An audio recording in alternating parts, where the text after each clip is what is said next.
Hey everyone, welcome back to my channel. आज हम जिस टॉपिक के ऊपर डिस्कशन करने वाले हैं वो टॉपिक है मनी।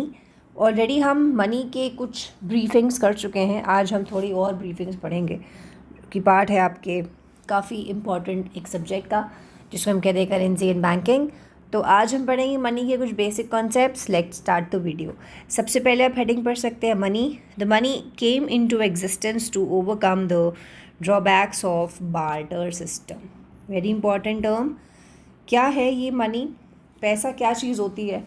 पैसा जब भी हम कभी इमेजिन करते हैं हमें दिख जाता है एक नोट जिसके ऊपर लिखा है 500। पहले हमें दिखता था एक नोट जिसके ऊपर लिखा है 2000, बट ये बंद हो चुके हैं, डिमोनेटाइज हो गए हैं। अभी हमें 500 रुपये दिख रहे होंगे, 500 रुपये, 100 रुपये, 50 रुपये। मनी क्या है? पैसा क्या चीज़ है? पैसा जो है एक मीडियम है, एक रास्ता है जिससे हम कोई भी चीज़ खरीद या बेच सकते हैं। ओके पहले मनी के आने से पहले लोग कैसी चीज़ें खरीदते या बेचते थे? वो खरीदते या बेचते थे बार्टर सिस्टम के हिसाब से। बार्टर सिस्टम का मतलब है सामान के बदले सामान। अगर किसी को 1 किलो चावल चाहिए, ओके, तो 1 किलो चावल खरीदने जाता था बदले में अपनी 1 किलो दाल के। ओके किसी आदमी को ढूंढता था जिसको दाल चाहिए होगी, उसको दाल बेचता था और फिर वो उस आदमी के पास चावल भी होने चाहिए, उसे चावल खरीदता था और फिर अपने घर आ जाता था। ओके तो barter system was very difficult because आपको क्या करना पड़ेगा, आपको अपनी चीज़ के मुताबिक आदमी ढूंढना पड़ेगा जो आदमी आपकी वो चीज़ खरीदने में इंटरेस्टेड हो और उस आदमी के पास आपको जो चाहिए वो भी हो। ओके तो बड़ी प्रॉब्लम्स होती थी बार्टर सिस्टम में। तो बार्टर सिस्टम की प्रॉब्लम्स को सॉल्व करने के लिए ही मनी आया। एक ऐसी चीज़ आई, एक ऐसा मीडियम आया जिसको हर आदमी एक्सेप्ट करता है, हर आदमी कबूलता है। उसके बदले आपको चीज़ें मिलती हैं, उसके बदले आप चीज़ों को ख़रीदते हैं या फिर बेचते हैं। Earlier people use to exchange goods and services as a form of commerce. पहले के टाइम पे जो मैंने भी आपको बताया, लोगों के पास पैसे नहीं थे, वो सामान के बदले सामान खरीदते। अगर किसी को कोई ड्रेस चाहिए होती थी तो अपनी कोई चीज़ उसको देता था कि लो तुम मेरे सैंडल रख लो, मुझे अपनी ड्रेस दे दो। तो सामान के बदले सामान लेकर जो है अपनी चीज़ों को इधर से उधर किया जाता था। This often led to many disadvantages. अब ऑब्वियस सी बात है, बड़े सारे डिसएडवांटेजेस तो होंगे ही इसके, जो भी हमने ऊपर ही पढ़ लिया था कि आपको एक ऐसा आदमी ढूंढना पड़ेगा जो आपको वो 1 किलो चावल 1 किलो दाल के बदले खरीदे। Okay one of which was the double को इंसिडेंस ऑफ वॉन्ट्स। सबसे बड़ी प्रॉब्लम जो मैंने अभी आपको ऊपर बताई इस डबल को इंसिडेंस ऑफ वॉन्ट। एक आदमी को 1 किलो चावल चाहिए। ओके क्या चाहिए? चावल। और उस आदमी के पास 1 किलो दाल है अभी। इस दाल को बेचेगा तो उसको चावल मिलेंगे। ओके अब एक ऐसे आदमी के पास जा रहा है, ढूंढ रहा है उसको जो उसकी दाल खरीद ले और बदले में इसको चावल दे दे। ऐसे आदमी को ढूंढ रहा है, इसने कहा नहीं मैं नहीं हूँ, उसने दूसरे आदमी के पास गया, इसने कहा नहीं मुझे भी नहीं चाहिए, फिर इस आदमी के पास गया, इसे भी नहीं चाहिए, फिर इस आदमी के पास गया, इसने कहा अच्छा ठीक है मैं दाल खरीद लूँगा लेकिन मेरे पास चावल नहीं है। फिर क्या होगा? फिर किसी और को ढूंढेगा। तो ये इसे हम कह रहे हैं डबल कोइंसिडेंस ऑफ वांट। ठीक है, एक आदमी को जो चाहिए वो दूसरे वाले को नहीं चाहिए। तो इस केस में आपको बहुत सारी प्रॉब्लम्स का सामना करना पड़ता था। आपको ढूंढना पड़ता था ऐसा आदमी जो आपकी उस प्रोडक्ट को ख़रीद लेगा without any condition apply. Okay उसे भी वो चीज़ पर्टिकुलरली चाहिए हो। To solve this problem, a standard medium of exchange, money was introduced. Standard medium of exchange. Standard मतलब यूनिफॉर्म, जो हर जगह पर एप्लीकेबल हो जाए, जो हर आदमी एक्सेप्ट कर ले without any hesitation. Okay money को आप किसी दुकान वाले, छोटी दुकान वाले को भी दोगे तब भी एक्सेप्ट करेगा, मॉल में से सामान खरीदोगे तब भी एक्सेप्ट करेगा। तो money is uniformly accepted as a medium of exchange. What is money? Money फिर है क्या? अभी हमने समझ लिया एक बहुत ही जनरल लैंग्वेज में। आगे बढ़ते हैं, इसकी डेफिनेशन क्या है? अ मीडियम ऑफ एक्सचेंज, मनी एक ऐसा एक्सचेंज सिस्टम है that is centralised, generally accepted. Centralised मतलब लॉ के तहत आ रहा है, सरकार के अंडर आ रहा है, by the means of RBI। Okay centralised policies बनती हैं। एक्सेप्टेड, जनरली एक्सेप्टेड मतलब हर कोई इसको एक्सेप्ट करता है, चावल दाल की तरह नहीं है। आपको बार बार अपने एक बंदा ढूंढना पड़ेगा जो आपका जिसकी डिमांड सेम हो। रिकग्नाइज्ड मतलब हर आदमी से पहचानता है, गरीब से गरीब आदमी, अमीर से अमीर आदमी। एवरीबडी कैन आइडेंटिफाई द 500 रुपये का नोट एंड फैसिलिटेट्स ट्रांजैक्शन, और ट्रांजैक्शन मतलब परचेजिंग और सेलिंग को फैसिलिटेट करता है, ईजी बनाता है. Okay, is known as money. Money is a medium of exchange for various goods and services in an economy. किसी भी देश में मनी की मदद से हम चीज़ों को खरीद सकते हैं और चीज़ों को बेच सकते हैं. The money system varies with the governments and countries. अच्छा, ये तो हमें समझ में आ ही जाता है कि मनी सिस्टम का सरकारों से, देशों से अलग अलग वैरी करता है.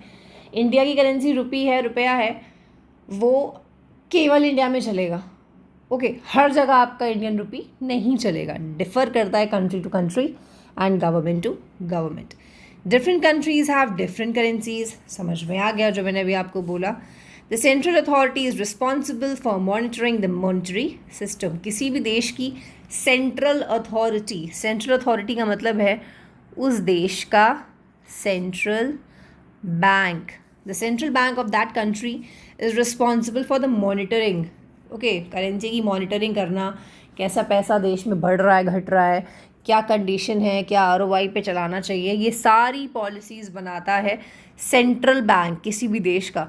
इंडिया के कॉन्टेक्स्ट में अगर बात करें तो we are having the Reserve Bank of India, जो कि है RBI, जिसका हेड ऑफिस है मुंबई में. ओके, और इस RBI की MPC कमेटी, जिसको हम कहते हैं monetary policy committee, this monetary policy committee is responsible for the policies regarding money. जो मॉनिटरी पॉलिसी आप RBI की पढ़ते हो, क्वालिटेटिव फंक्शंस, क्वांटिटेटिव फंक्शंस जो आप पढ़ते हो, वो सारी मॉनिटरी पॉलिसी वाले बैठकर वहाँ पे फ्रेम करते हैं. Central bank is very important. There are many forms of money. Money के बहुत सारे चेहरे हैं. क्रिप्टो करेंसी तो नया है एकदम, अभी अभी ऐड हुआ है crypto currency. Addition to the forms of money and can be internationally exchanged. Blockchain technology के थ्रू आप जो है क्रिप्टो करेंसीज को यहाँ से वहाँ कर सकते हो. ये एक इसका डिफेक्टिव ये है कि इसका हम ट्रैक नहीं कर सकते. कभी कई सारे इसमें इश्यूज़ हैं क्रिप्टो में. तो आई थिंक एक ही कोई कंट्री है जिसने क्रिप्टो को लीगल किया, अदरवाइज अभी तक लीगल ज़्यादा हुई नहीं है. जिस कंट्री ने किया I don't remember, I think El Salvador कोई country, I think El Salvador है, आई थिंक, जहाँ तक मुझे याद आ रहा है, उसने अभी तक इसको लीगल किया है. अदरवाइज अभी तक क्रिप्टोज जो है वो लीगल नहीं हुए हैं. Then comes characteristics of money. Money के कुछ फीचर्स पढ़ लेते हैं. Fungible currency. A currency must be fungible, which means that the units used as a currency must be equal to the quality and shall be interchangeable. Okay, जो भी money है, आप उससे जो भी खरीद रहे हो, उस चीज़ का कुछ मिलता हुआ मतलब चीज़ होनी चाहिए. मतलब कि क्वालिटी वाइज जो आप चीज़ ले रहे हो वो उससे मैच करे. जैसे हम 10 रुपये की कोई चीज़ है और हमको दुनिया वालों को बताएंगे 100 रुपये की है, 500 रुपये की, तो दैट इज़ नॉट फंजिबल.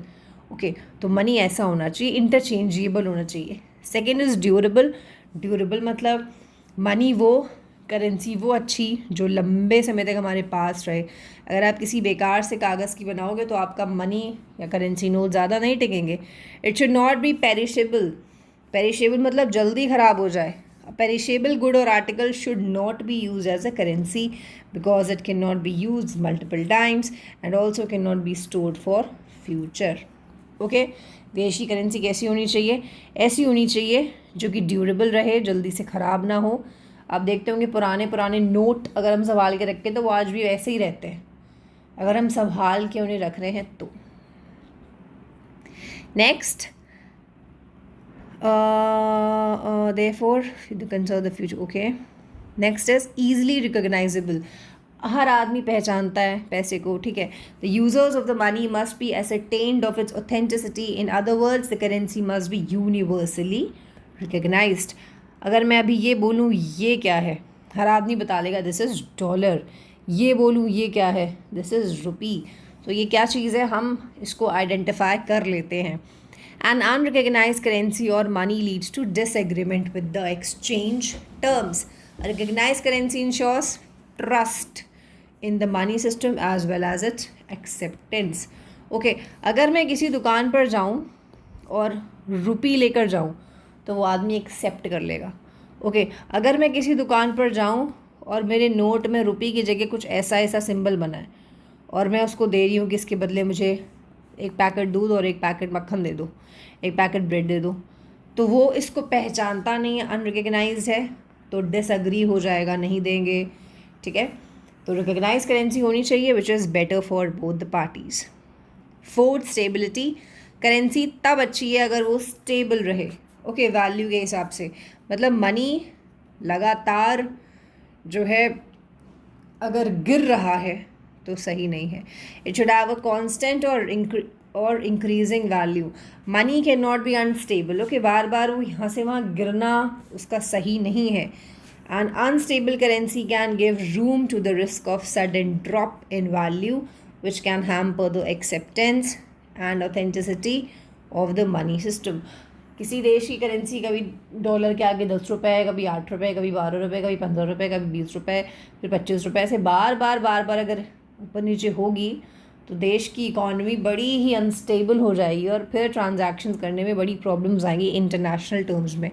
तो आपको अपने देश की इकॉनमी को स्टेबल रखने के लिए मनी का स्टेबल होना बहुत ज़रूरी है। पोर्टेबल का मतलब है जो यहाँ से वहाँ चल सके, ओके, करेंसी हमारी जेब में रखी होती है और हम आराम से उसको जेब में रखकर यहाँ से वहाँ चल लेते हैं।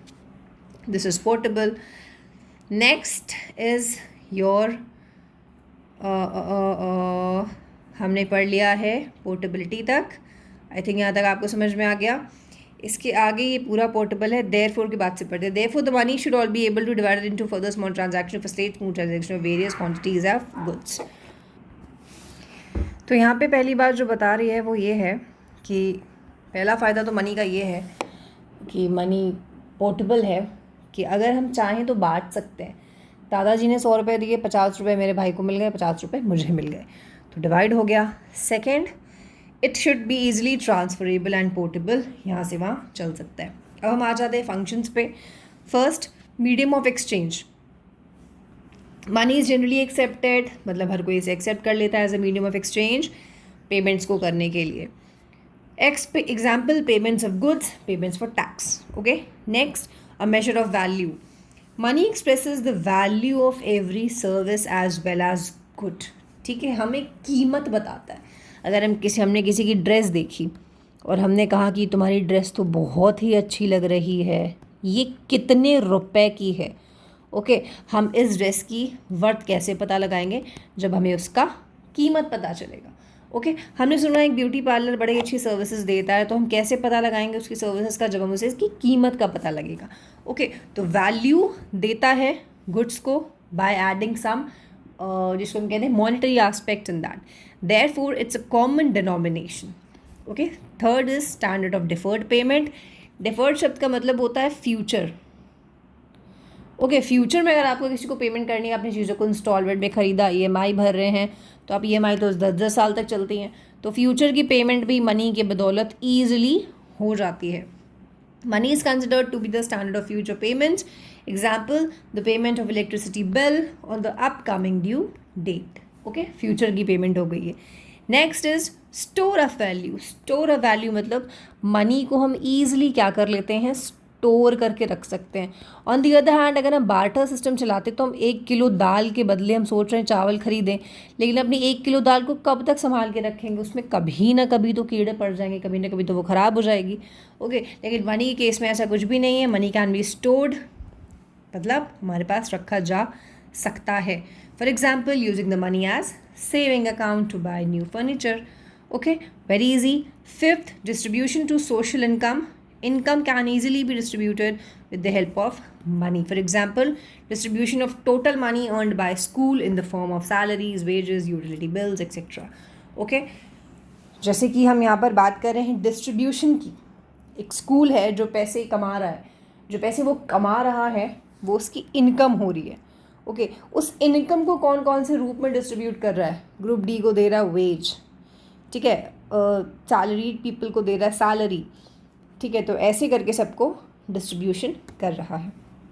बेसिस ऑफ क्रेडिट, अगर आपको क्रेडिट क्रिएट करना है बैंक के द्वारा, आप तो नहीं कर सकते, खैर बैंक वाले कर सकते हैं। तो बैंक के लिए money is very very important for the purpose of credit creation.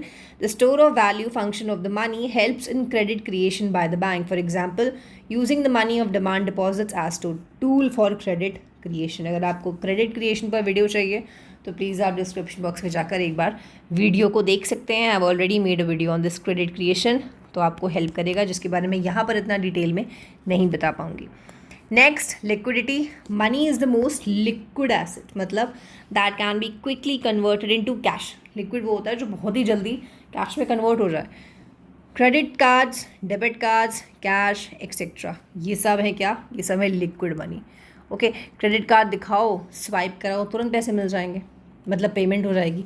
Debit card swipe करिए, तुरंत पेमेंट हो जाएगी, पैसे मिल जाएंगे। कैश तो अपने आप में लिक्विड है ही। Types of money.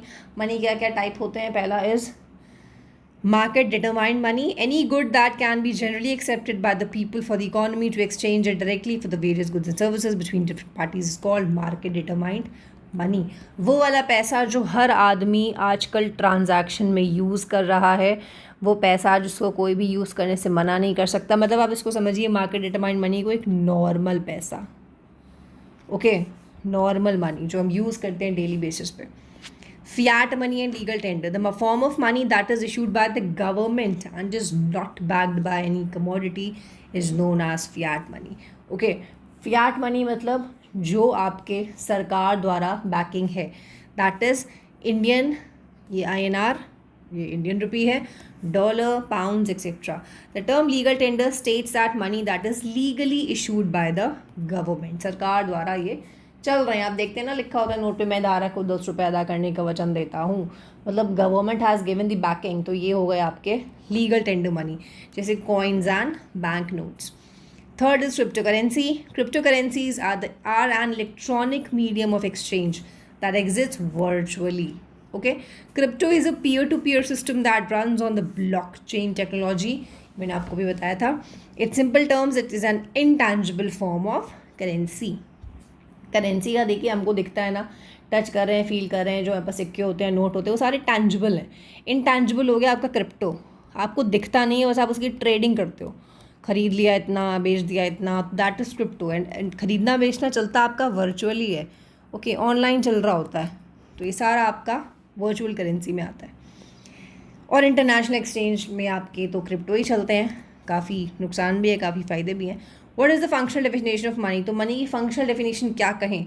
The functional definition of money states that money should be capable of, money कुछ भी हो, बस उसके अंदर कैपेबिलिटी होनी चाहिए। क्या? जनरली एक्सेप्ट करे हर आदमी, मीडियम ऑफ एक्सचेंज हो, मेजर ऑफ वैल्यू हो, स्टैंडर्ड ऑफ डिफर्ड पेमेंट हो, एंड स्टोर ऑफ वैल्यू। ये आपके सारे क्या हैं? Features of money. अगर आपको मनी की और डिटेलिंग चाहिए, आप प्लीज़ डिस्क्रिप्शन बॉक्स में जाइए, you will get the entire detailing of this topic money. How many functions of money are there? Money क्या क्या फंक्शन परफॉर्म करता है? पहला, primary, secondary and other functions.